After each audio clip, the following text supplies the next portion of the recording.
Hello, Facebook ads people. I'm Konstantinos, and this is the Facebook ads breaking news podcast.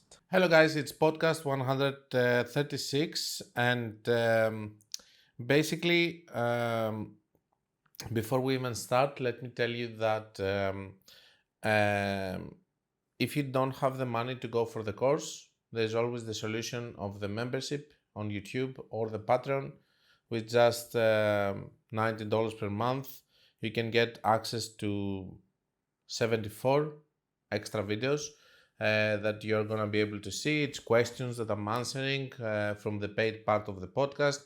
And then you can unsubscribe if you want in 1 month. If you want to go into a deep think, learning more Facebook ads with just a fraction of the cost of the course. If you're going to go deeper, you can go for the course. So today, it's the day that we're going to see how people are progressing inside the course, what kind of questions they do, because inside the course you can actually post questions and I'm answering each one of them.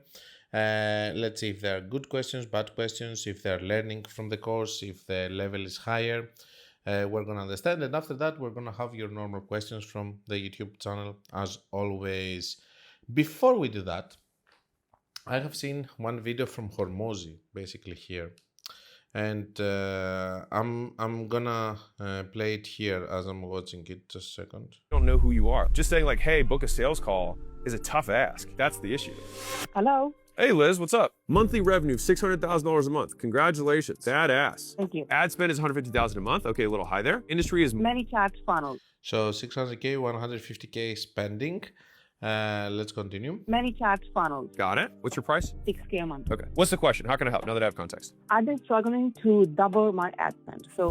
So very big problem that everybody has. They want to double their ad spend, but when they double it, it's breaking down. So it's gonna make the most crucial question basically, and it's not your fault. The problem over here is that most people are confused because I'm saying this, someone else is saying something else, and all of this is actually a problem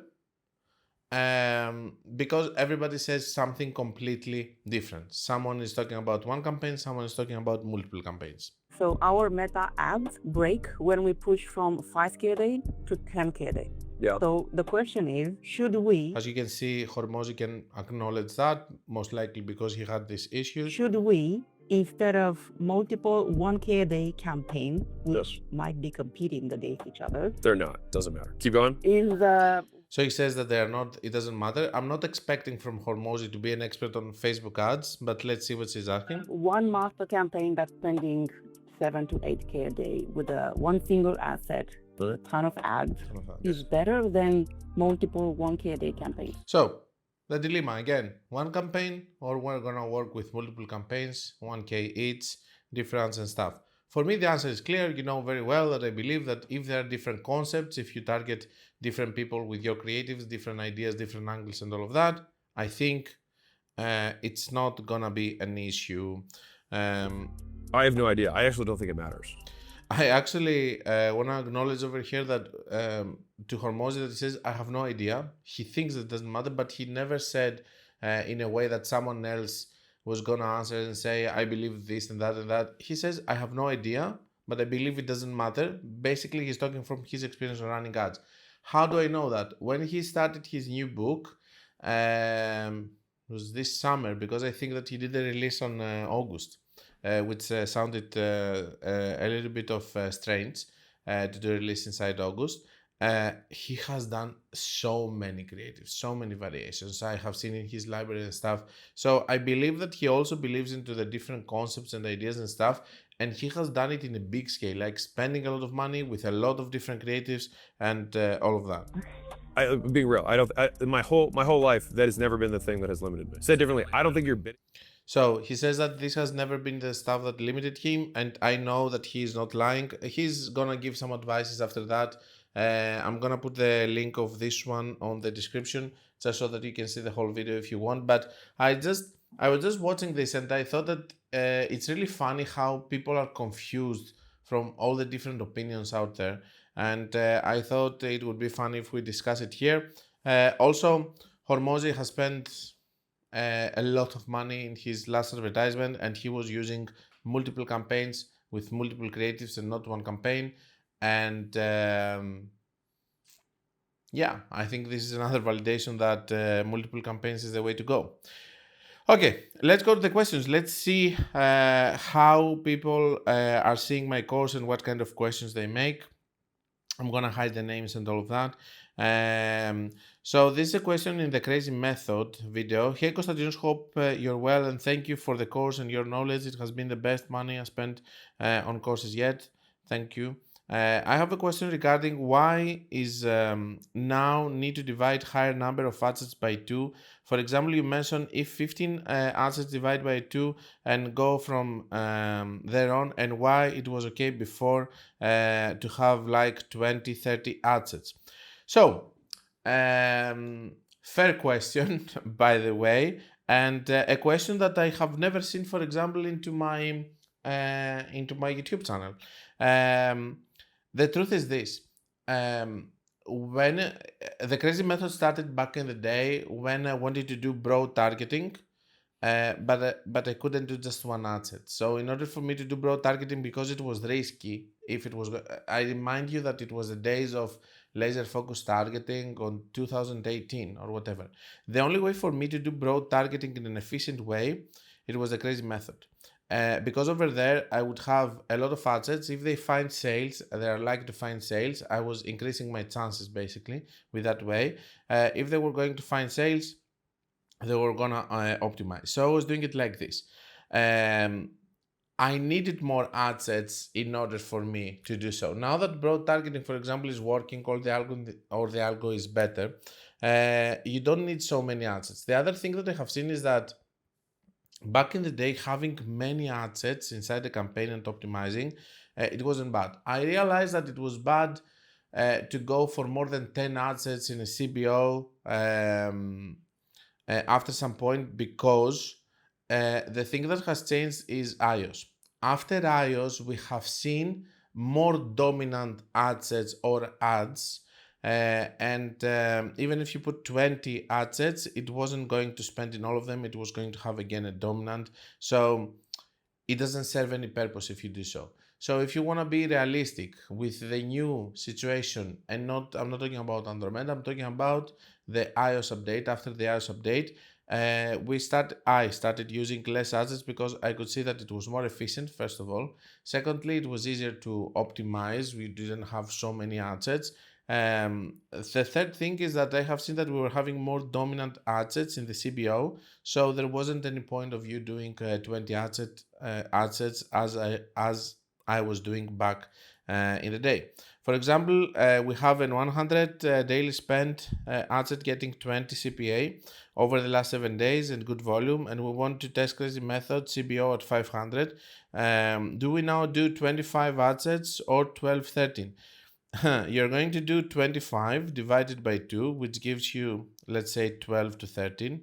And you're going to divide this again by 2, which is going to give you 6 to 7. Okay, so this is what you're going to do. The store is one product store with the UGC, not fashion, thank you. In one product store, I would be extremely careful doing Crazy Method because you might have cannibalization, and I would focus more on ABO and different creatives with different angles per ABO. Very good question. Super pleased with this one. By the way, I need to clarify that I didn't pick these questions. I told to my video editor Natalia to pick some of those.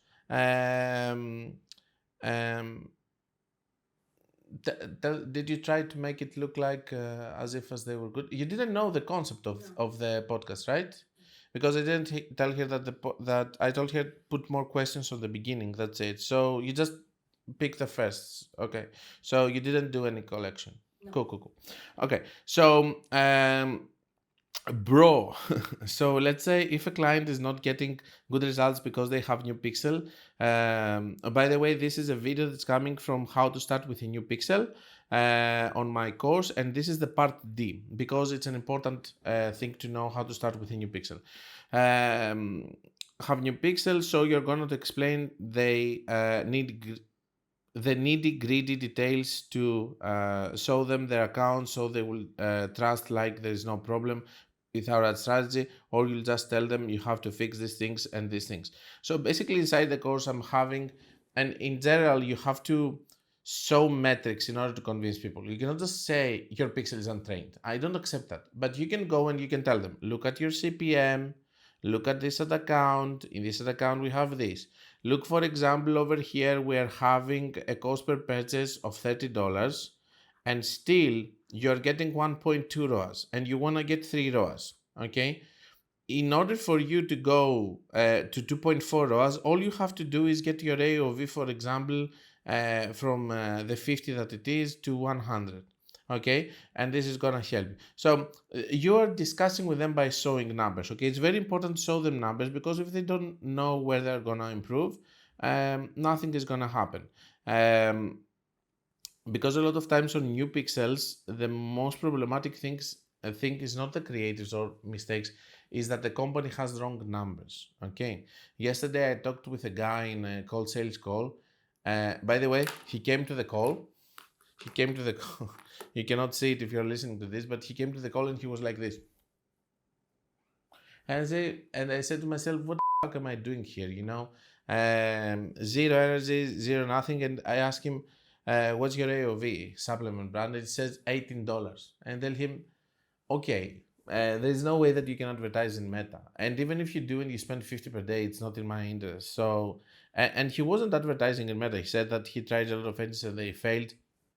I would never take a client to advertise in Meta if they have $18 AOV. They can go to Amazon or Google. Also, one thing, meanwhile, you're training Pixel and client is losing money because they're not profitable. Are you getting paid or not? Of course I'm getting paid. But all of these are things that you're gonna explain to the client before you start, okay? And you're not gonna come after you start and you're gonna start the excuses and everything. You're gonna explain that because I'm doing the work, I'm trying to train the pixel, I'm trying to do everything. We are not partners. I'm an employee getting paid to do a specific job, to try to train the pixel and get them to good results, okay? And just out of, let me tell you also one story. I knew a brand which came to me and they told me, we were not having results for 6 months because the pixel was new, we were working, and we had a very good guy that he did all this work for free with us so that we can work with him in the future and stuff. Do you know what happened? They didn't pay him for 6 months. This guy helped them with testing and all of that, getting the pixel outside of the mud and start getting some results. And then they came to me and they paid me. If this doesn't prove to you that you should get paid, I don't know what else is going to prove to you that you should get paid. Let me tell you this. If you're not getting paid by someone, they don't appreciate you. Okay? So don't work to someone for free. Never work for someone for free. You can work with a lower fee if you see potential, which I'm doing also. But I will never work for free to someone unless if it's a new project for him and I have already got paid in several of his other projects. For example, I have a guy right now that he's having 3 e-commerce stores.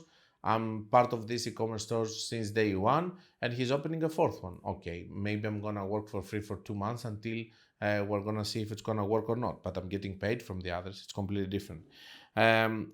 Just out of curiosity, and by the way, if someone has or proposes you to work for free, it means that you should never work with them. Just out of curiosity, how do you charge your clients, like taking base fees only if they have a new pixel or taking fees and commission if they have trained pixel? I mean, it depends on what you want to do, but most of the times with new clients that we don't know if something is working or not, I will just take my minimum fee, which is going to be 2K, 2.5K, and not commission. There's no point of working with commission. I'm asking because I'm very confused when I get new clients. If you answer this, it will help me a lot. Perfect. We have this answered. Let's go to the next one. It's coming from the chapter Scaling Across Multiple Countries. Konstantinos, if you set up new ad accounts for different countries, do you approach it the same way as when you're training the pixel for your first account? Or are there benefits to already being a meta advertiser that is shared with your related accounts? For example, your Australia New Zealand account, would you just go broad since it's 24 million, or would you consider interest and lookalikes? And how about the campaign type? Are we starting with CBOs and doing and going to ASC? You're gonna test everything. So a new ad account means that this is a new Canva and you have to test everything. Okay, so I'm gonna test CBOs, I'm gonna test ASCs and stuff. Now, if the countries are smaller, I'm not gonna approach it in the same thing, and I will explain to you why. Because if my potential reach is 25 million, which is basically the equivalent of an interest in USA, what I'm gonna do is I'm gonna try to do initially broad. Again, the process is not gonna change because maybe it's gonna need help. So I'm gonna do CBO, I'm gonna do ASC, I'm gonna do broad, I'm gonna do interest, and then I'm gonna try to compare results of what I'm getting, CPMs and all of that, to try to find the best practice for now on the ad account. And then I'm gonna go by doing tests here and there and seeing what is better. And maybe I'm not even gonna do lookalikes if at some point broad is gonna work and I don't have to do lookalikes, and so on. So it's a Canva, and you can go and you can do your strategies and all of that. But it needs test. It needs for you to actually go and compare. Okay. But yeah, if it's a smaller account, I think that broad targeting, it's easier to work there. Hi, so the creatives in the different ad sets are exactly the same, right? Just like the logic of the crazy method. He's talking about the rapid fire method, and yes, they are the same. The rapid fire method, there's no point of us going right now and explaining what is the rapid fire method. I have a video in the YouTube channel and inside the course, and you can go and you can check it. That's all, guys, with the podcast today. I really enjoyed it, to be honest with you. Very nice podcast with questions and stuff, and within the course. We will see more questions of the course in the future. They are pretty good, and I feel like you can learn from them. And I will see you on the next one. This is the end of the first part of the Facebook Ads Breaking News podcast. If you don't want to miss the second half of the podcast, where I'm answering all the remaining questions of the week, visit my Patreon page following the link on the description.